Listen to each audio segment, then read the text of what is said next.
Bonjour à tous, Céline de la direction course pour le point info course. Eh bien Tapio, ce matin, à peine 3 nœuds. Il a parcouru ces dernières 24 heures tout juste 70 000. Et on voit qu'il est toujours dans cette zone bleutée, très peu de vent. Des vents pas forcément favorables non plus. Donc il est coincé, il est presque pris au piège là, dans cette zone sans pression de l'Atlantique Sud. On va voir ce qui est pour les prévisions. En tout cas, pour ce qui est de la semaine passée, Tapio n'a parcouru que 400 000. Ah, attendez, juste un instant.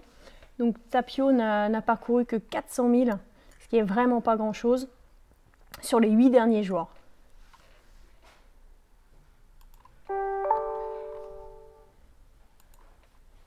Pour les prévisions, donc on voit que ça ne s'arrange pas pour Tapio, ça risque d'encore durer un bon moment, avec parfois 10-15 nœuds, mais pas beaucoup d'amélioration.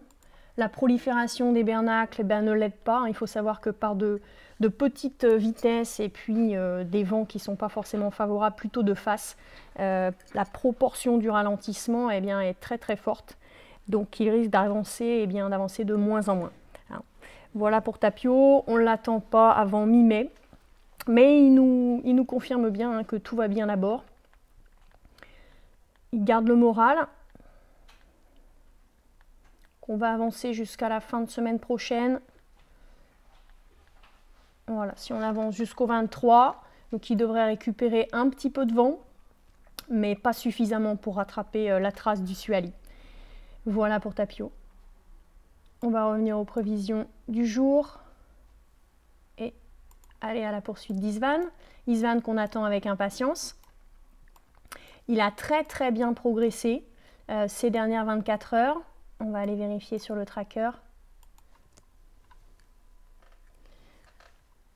Alors Isvan, voilà, plus de 125 000 nautiques parcourus donc en direction de l'arrivée pour Isvan.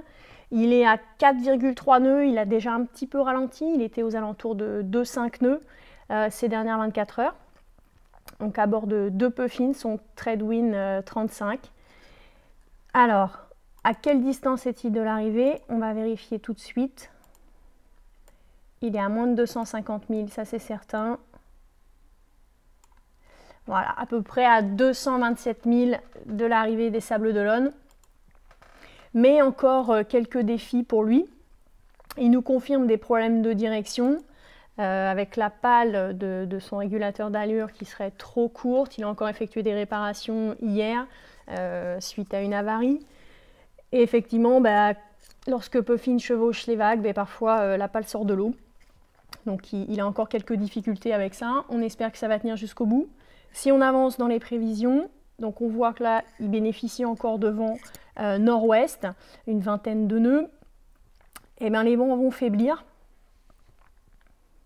Tourne nord d'ici demain. Et demain, de très légers vents.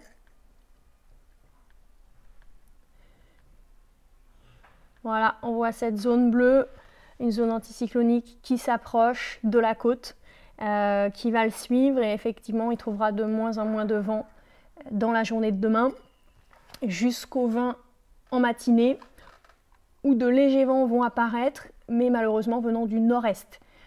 Donc la dernière manche de sa course va s'effectuer en étant confronté à des vents de face, même assez légers, et qui vont forcir le 20 jusqu'au 21. Donc le TA pour l'instant, en ce qui concerne Istvan, il est attendu jeudi 21, plutôt au matin, au Sables d'Olonne. Donc save the date, on compte sur vous.